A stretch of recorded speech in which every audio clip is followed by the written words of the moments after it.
Paz do Senhor, meus irmãos, graças a Deus. Hoje nossa lição de número 7 e o nosso tema é o senhorio de Jesus Cristo sobre os demônios. Irmãos, como os irmãos estão percebendo, eu estou meio gripado.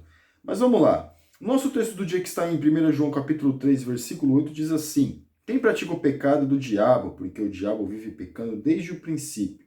Para isto, o Filho de Deus se manifestou para desfazer as obras do diabo. Deus, o Senhor Jesus, ele veio para mostrar para nós acerca do diabo. Irmãos, para que existe a lei? A lei existe para apontar o erro. Até mesmo quando nós olhamos a lei acerca do nosso direito de cidadania, como nós somos cidadãos, é para demonstrar ou para mostrar, para nós apontar os nossos erros. Então aqui nós vemos que os demônios e até mesmo o diabo, ele vive pecando e ele instiga o ser humano ao pecado, assim como instigou a Eva. Aqui no nosso síntese, devemos estudar sobre a natureza e a operação dos demônios como um caminho para compreendermos como se manifestam os milagres vindo da parte do Senhor Deus. Antes de mais nada, é bom nós ressaltarmos que Deus é soberano, não existe demônio. Deus não tem uma briga, meus irmãos, uma queda de braço com o diabo. Deus é superior e é extremamente infinito. Não existe, meus irmãos, limitação. O poder do diabo é limitado. O poder dos demônios são limitados. Porém, para Deus é infinitamente maior. Não tem nem como mensurar acerca do poder de Deus, acerca daquilo que são os demônios. No questão que os demônios são seres limitados. Deus, comparar os demônios com Deus como se fosse uma queda de braço, Deus vai perder a guerra, Deus está ganhando. Não, meus irmãos, Deus sempre vence. Quem perde somos nós, que estamos ouvidos aos demônios, que eles nos instigam ao pecado, e aí nós que perdemos. Deus nunca perde essa, como que alguns falam até de uma queda de braço, mas Deus nunca perde. Então nessa lição nós vamos estudar acerca dos demônios, acerca da ação dos demônios na humanidade. Algumas questões, né? Antes de mais nada, no reino demoníaco, no reino das trevas, existe sim uma hierarquia. Né? Existem os principados, existem as potestades, existem os príncipes das trevas, como nós vamos ver na Bíblia Sagrada. Porém, é muito interessante que nós vemos que cada demônio tem a sua função, tem a sua região de atuação. Como o demônio ele não é onipresente, então com certeza, irmãos, eu não estou afirmando, mas é bem provável que cada demônio vai atuar em cada região, em cada lugar. Alguns irmãos já disseram que às vezes a luta demoníaca que existe num país não é a mesma do outro país, até mesmo regiões, bairros, são bem diferentes. Então aqui nós vemos, no texto bíblico que está em Marcos capítulo 1, capítulo 5, do versículo 1 ao versículo 9, Jesus ele vai a Gadara. Jesus vai a Gadara e lá existe um homem que está possesso de demônios, né? Aí vai falar acerca da legião. Quando o próprio demônio fala legião, é uma linguagem para nós, seres humanos, entendermos. Que legião, na cultura romana, ou até mesmo na questão da militar romana, do exército romano, era de 3 a 6 mil soldados. Então nós vemos que quando ele se coloca como legião, provavelmente eram 6 mil demônios. Mas não é que ele estava no processo dos 6 mil demônios todo o tempo todo. Não, provavelmente entrava um, saía outro, entrava um, saía outro, entrava um, saía outro. Ou seja, os demônios agiam em várias partes da vida dele. Há quem defenda, que eu também defendo essa questão, que cada demônio ele age numa área da nossa vida, em alguma questão, e nos instiga a fazer alguma coisa. Tem que ser, ele é como se fosse cada demônio especialista na sua área de atuação para instigar o homem. Então aqui no versículo de número 5, e andava sempre de dia e de noite, clamando pelos montes e pelos sepulcros e ferindo-se com pedras. E quando viu Jesus ao longe, correu e adorou, e clamando com grande voz, disse: Que tenho contigo, Jesus, Filho do Deus Altíssimo, conjuro-te por Deus que não me atormentes. Porque ele dizia: Sai deste homem, espírito imundo. E perguntou-lhe: Qual é o teu nome? Ele respondeu dizendo: Legião é o meu nome, porque somos muitos. Perdoa, irmãos. Então veja que o que acontece aqui é quando o demônio, Jesus não ficou, irmãos, tendo tendo uma conversa com o demônio. Jesus não ficou tendo um debate com o inimigo. Jesus não fez nada disso. Jesus perguntou, fez uma pergunta, ele respondeu, porque eles começaram a falar, por que vem me atormentar? Por que você está querendo vir me atormentar? Então, Jesus, quando os demônios veem Jesus, reconhece o senhorio de Cristo, sabem quem é Jesus. Então, quando Jesus vem até ele, ou até aquele homem, os demônios veem que Jesus está se aproximando, eles exclamam acerca disso. Mas aqui na nossa introdução, a palavra de Deus é muito clara ao afirmar que o objetivo do império das trevas é tríplice: eliminar os filhos de Deus, usurpar as bênçãos que vêm do Altíssimo e arruinar a criação de Deus. Dediquemo-nos a este tema com o objetivo de superarmos misticismos irracionais. Estudar acerca da autoridade de Jesus sobre os demônios pode revelar-nos preciosas verdades sobre o poder de Cristo. Quando nós estudamos acerca de Cristo, a nossa mente ela se abre acerca da realidade ao qual nós vivemos, ao qual nós convivemos, ao qual nós passamos. E nós vemos que a realidade nossa é muito difícil. Por quê? Porque existem várias atuações do inimigo. Tem uma passagem bíblica que fala que tem demônios que estão presos, principalmente no Apocalipse, vai relatar alguns demônios. Mas tem um outro livro que agora me fugiu na memória, que fala acerca dos demônios que estão presos. Se eu não me engano, é a Epístola de Judas. Porém, nós vemos que tem muitos demônios que estão presos, que ainda não estão atuantes na Terra, porque são demônios terríveis, são demônios perigosíssimos, são demônios que foram guardados nas profundas trevas e mais um dia serão soltos e vão atuar sim na Terra. Parte 1, tópico 1, a atuação dos demônios no Novo Testamento. As evidências bíblicas sobre a existência dos demônios. Para estabelecimento de um ponto de partida mínimo nesta lição, é necessário tomarmos como verdade alguns pressupostos elementares. Existe uma realidade para além do mundo físico, material, há uma intrínseca conexão entre a realidade física e a realidade espiritual, onde ações e escolhas em cada um desses campos têm possíveis repercussões entre si. As diferentes características dessas duas realidades implicam necessariamente qualidades diferentes entre os seres que habitam e transitam nelas. Então, nós vemos aqui que tem muita gente que não está acreditando acerca nos demônios, quer ignorar acerca da existência do demônio. Não existe o demônio, ou são os homens, porque os homens são maus. Claro, meus irmãos, o homem é mau, mas quem instiga o homem ainda a ser mais mal do que ele já é o inimigo das nossas almas. Então veja que o que está acontecendo, existe uma evidência bíblica, mas quem não crê na Bíblia também dificilmente vai crer nos demônios, vai achar que é uma força da natureza, tudo é normal, tudo é tranquilo, mas todas as religiões creem no bem e creem no mal.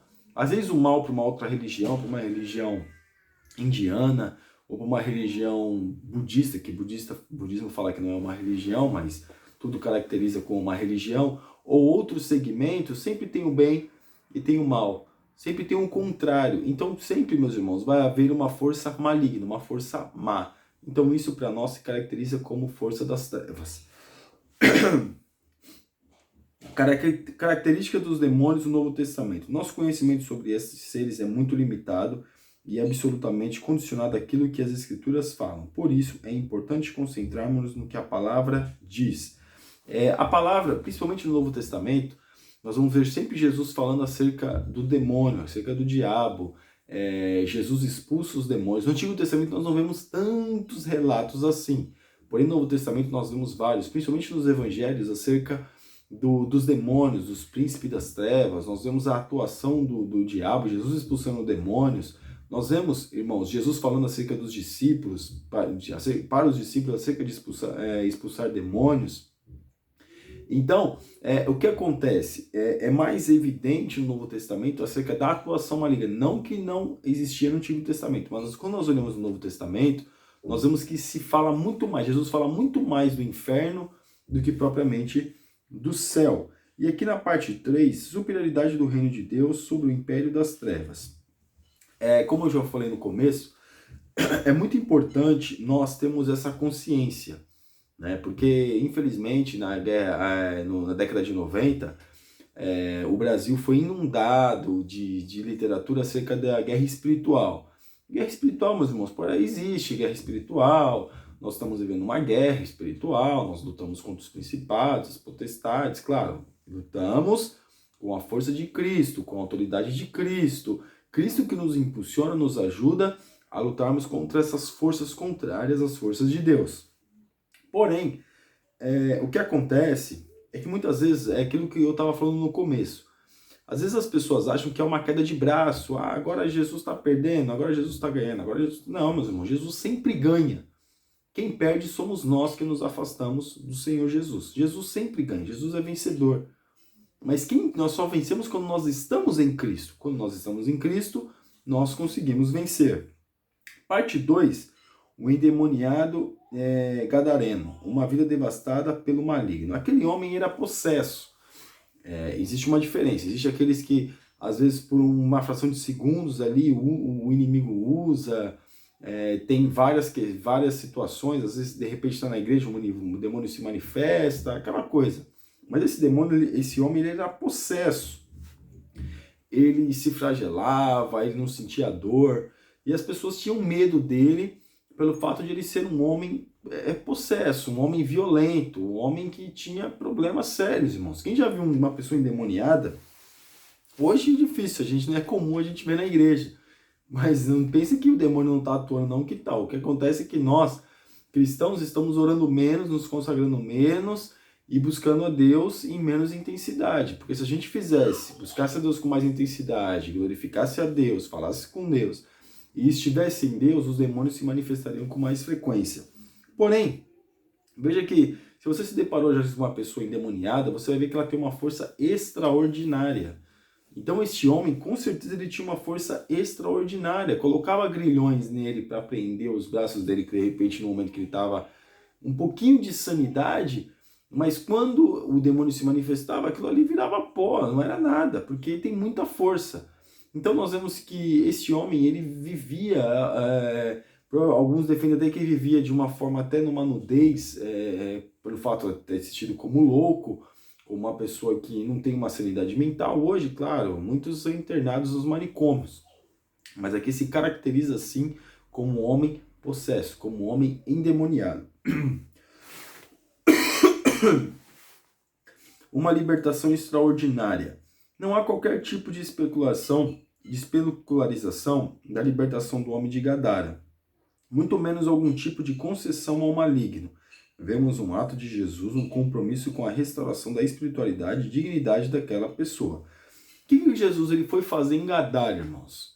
Com certeza quem estava, os judeus, com certeza não se compactuavam com as pessoas de Gadara. Mas Jesus como ele é todo-poderoso, Deus e homem, ele sabia que existia ali uma pessoa que precisava, com certeza a fama daquele homem corria. E de repente, como eu disse aqui, já que Jesus conhece todas as coisas como Deus, mas como homem ele não sabia. Mas como Deus, então como homem ele ouviu acerca da fama deste homem. Com certeza, irmãos, que a fama com certeza corria muito.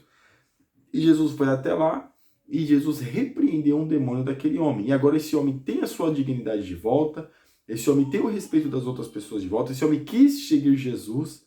Jesus não permitiu, por quê? Porque as pessoas, os judeus que não comem carne de porco, e lá nós vemos quando Jesus ele expulsou o demônio, foi para os porcos, provavelmente tinha criação de porcos, tinha envolvimento com porcos, mas ali Jesus não permitiu para poupá-lo acerca do preconceito dos judeus.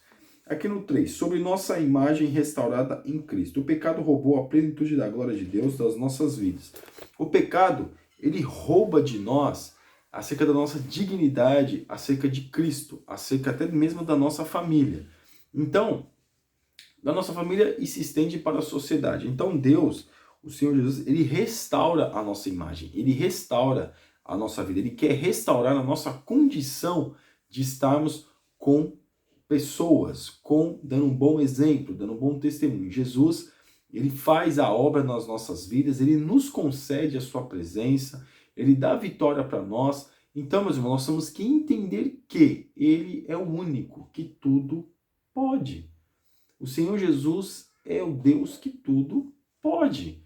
Então, ele é que restaura nós, tirou-nos do império das trevas e trouxe para a sua maravilhosa luz. É ele que restaura. Pode ver uma pessoa que é liberta, até o semblante dela muda, fica mais leve, porque é um semblante a pessoa demoniada, que tem um semblante carregado, mas Jesus não. Quando Jesus vem e faz a obra, é uma obra completa.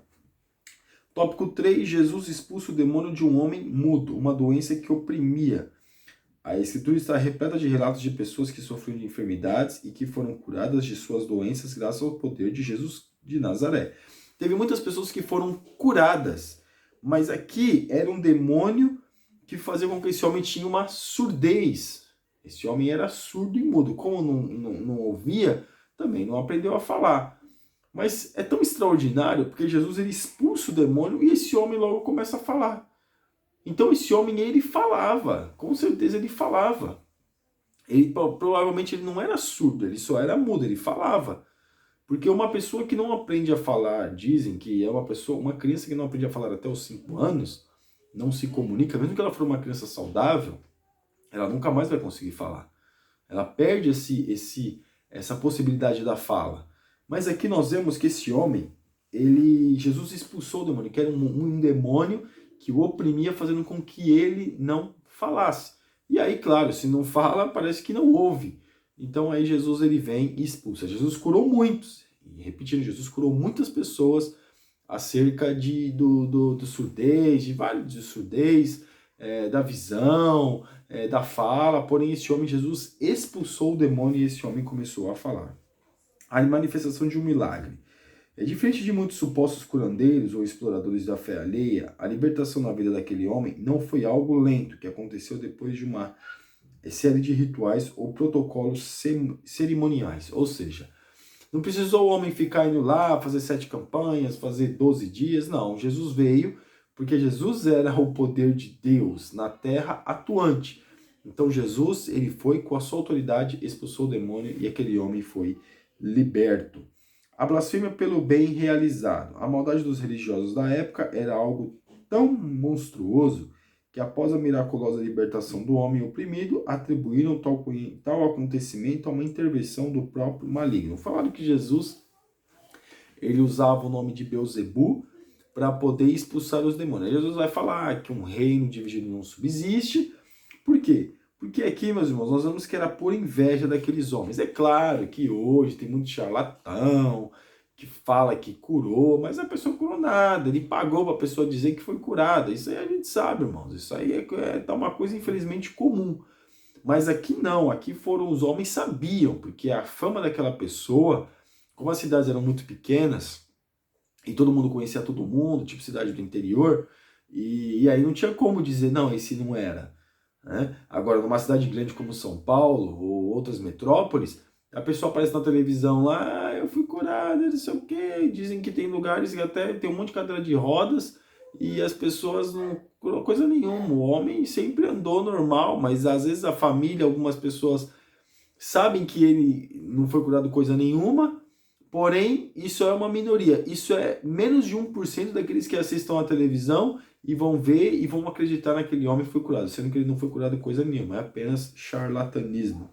E a nossa conclusão: os casos do gadareno e do homem curado da mudez denunciam de modo contundente que os ataques do maligno ainda podem ser articulados em conluio, isto é, em uma trama maligna de demônios e sociedade materialista, ou demônios e religiosidade decadente. Que o Senhor Jesus nos conceda discernimento, ou seja, de saber quando a pessoa está endemoniada e quando a pessoa de fato tem problemas. Amém? Que Deus abençoe os irmãos em nome de Jesus. Você ainda que não é inscrito no nosso canal está convidadíssimo a assinar. E que Deus te abençoe. Amém.